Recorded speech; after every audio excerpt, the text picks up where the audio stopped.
So would you want to be practicing other types of meditation before you even begin Samyama, like for some time? Well, in AYP, we begin with deep meditation, and actually, whenever somebody feels ready to begin the Samyama practice as part of their routine, it's okay to do that. There's certainly no harm in doing that. The degree of inner silence that we have cultivated over weeks or months or years of practice is going to determine the effectiveness of the Samyama practice. And some people who start off meditating, they may already have silence. Everyone is a little different in that respect. We're all sort of born with a particular condition, if you will, and so some people can practice Samyama without doing meditation. In fact, if you go back through history, you find accounts of some of the famous geniuses like Mozart and Newton and Einstein who claimed to have made their greatest discoveries or have their most creative periods when they were doing absolutely nothing, just resting, sleeping. The story of Newton under the apple tree. Right, and actually the sleeping part with that I think is interesting. I've read some descriptions of meditation being that you might have some problem and you just rack your brain for a long time. You just fill it with all the knowledge that you can possibly find and think about it so much until you exhaust yourself. And usually while you're doing that, you don't get the answer. But when you fall asleep afterwards, I think Thomas Edison had this happen a lot. He would rack his brain and then take a nap, and then the answer would come to him in a nap. That's exactly it. And that's a macro sort of application or example of how Samyama works within all of us. If we put our attention on a particular thing or a particular formula that has a meaning associated with it, and then we just let go, well, guess what? There's something going on in there that processes that, and then it will come back to us by letting go, and the specific technique that we use is a sort of a compression of that whole macro process into a systematic routine that's done after meditation, where you're picking up a series of code words or code phrases, which we call the sutras, and you release them systematically into silence, and then energy moves this way, that way, different things happen. Each one has a different purpose, and when you get done with that routine of 9 or so sutras, you've had an additional very broad-based purification process going on in addition to your meditation and your pranayama, which was done before that.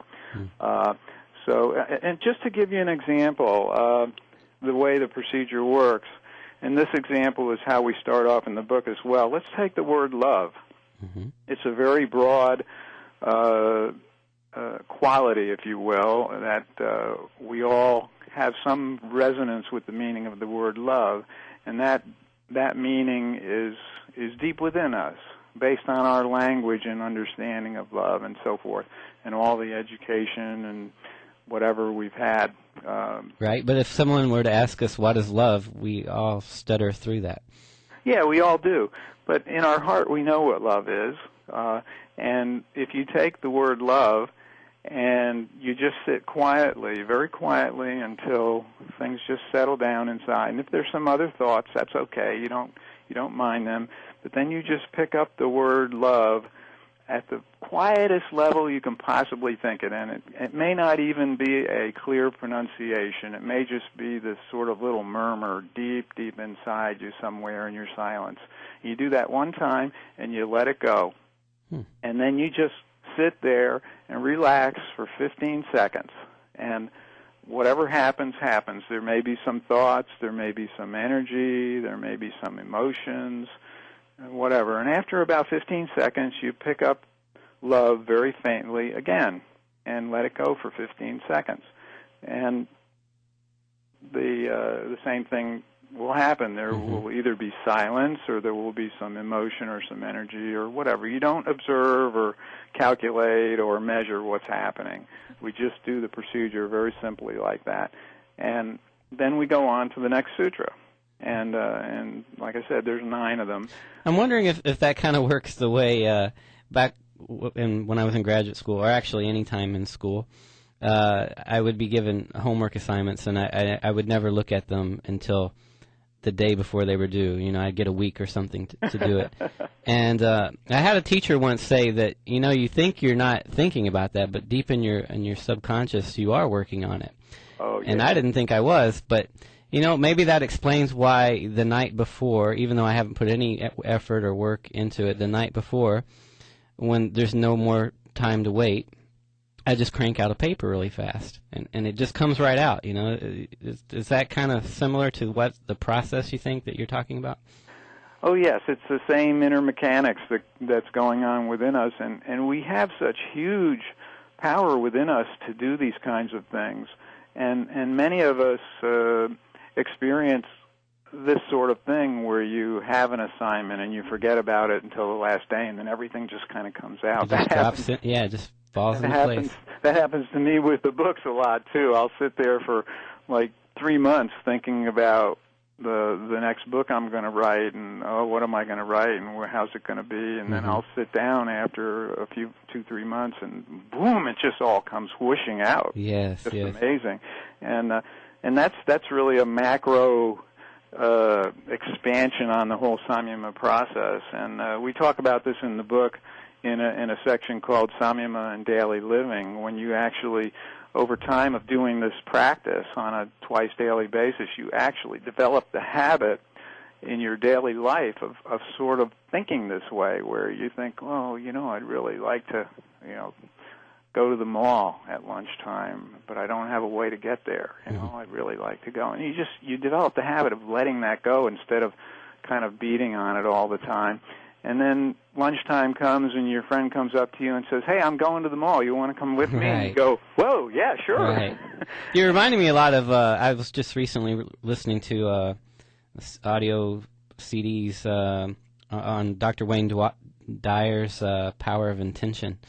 And actually, I'd like to speak a little bit more to that. We have to go on a break for now, but we'll be back in just a moment at 1360 The Source. Okay, welcome back to Yoga, the other 98%. If you have been enjoying these shows and would like to see them continue, you might want to help us out. These shows are not cheap. And we do intend to have Yogani on many times if he'll come, and I think he will, right, Yogani? Are you there? Well, yeah, I'd love to come back. All right. Well, we love having you, and we love what we're doing here on this show, and I hope there's people out there that appreciate it as well. And so, if you'd like to give a donation to the nonprofit that puts this show on. It's called Virtues First. Virtues First Incorporated. You can give a donation at 11130 Kenwood Road, Blue Ash, Ohio 45242. And so these. How do you spell the name of that city, Will? Actually, it's a suburb of Cincinnati. You can either put Cincinnati, Ohio, or Blue Ash, Ohio. Okay. Technically, Blue Ash, Ohio. Blue as in the color blue, ash as in when you've burned something. Ohio 45242. And can be care of Cincinnati Yoga School. So Cincinnati Yoga School, 11130 Kenwood Road, Blue Ash, Ohio 45242. And if you go to cincyyoga.com, CINCYOGA.com, you'll have more information about that, or you can go to Yogani's site, and I believe you have some information there about us too, right? Yes, we do. All right. Yep.